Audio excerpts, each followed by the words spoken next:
ghost train. And every year, on the date of the accident, it runs again, plunging into the gaps, shrieking like a lost soul. Percy, what are you talking about? The ghost train. Driver saw it last night. Where? Asked Thomas and Toby together.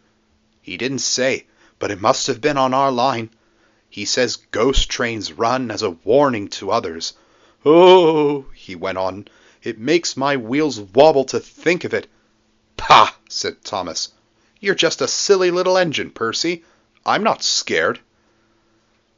Thomas didn't believe in your ghost, said Percy next morning. His driver laughed. Neither do I. It was a pretend ghost on television.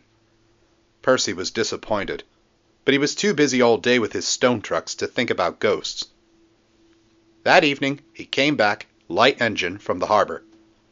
He liked running at night. He coasted along without effort, the rails humming cheerfully under his wheels, and the signal lights changing to green at his approach.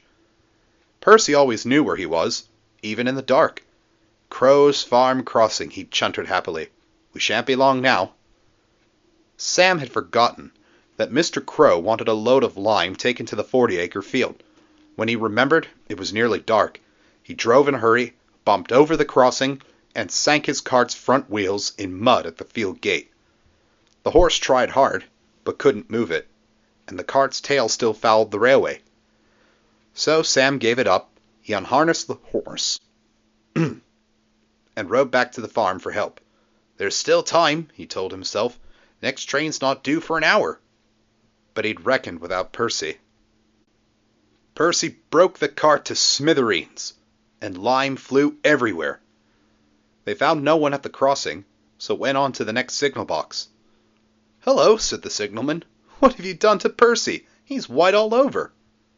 Percy's driver explained. I'll see to it, said the signalman. But you better clean Percy, or people will think he's a ghost. Percy chuckled. Do let's pretend I'm a ghost and scare Thomas. That'll teach him to say I'm a silly little engine. On their way they met Toby, who promised to help.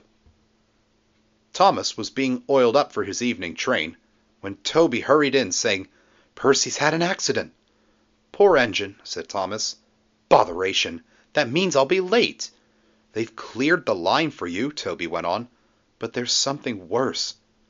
Out with it, Toby, Thomas interrupted. I can't wait all evening. I've just seen something, said Toby in a shaky voice. It looked like Percy's ghost. It said it was coming here to warn us. Pah, who cares? Don't be frightened, Toby. I'll take care of you. Percy approached the shed quietly and glided through it. Peep, peep, peep, peep, peep, peep, he shrieked. As had been arranged, Toby's driver and fireman quickly shut the doors. Let me in! Let me in! Said Percy in his spooky voice. No, no, answered Toby. Not by the smoke of my chimney chin. I'll chuff, and I'll puff, and I'll break your door in.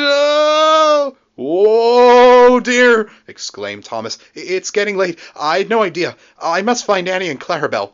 And he hurried out the other way. Percy was none the worse for his adventure. He was soon cleaned, but Thomas never returned. Next morning, Toby asked him where he'd been. Oh, well, said Thomas, I knew you'd be sad about Percy, and I didn't like to, intrude. I slept in the freight shed, and, he went on hurriedly, sorry, can't stop, got to see a coach about a train, and he shot off like a jackrabbit. Percy rolled up alongside. Well, well, well, he exclaimed, what do you know about that? Anyone would think, chuckled Toby, that our Thomas had just seen a ghost.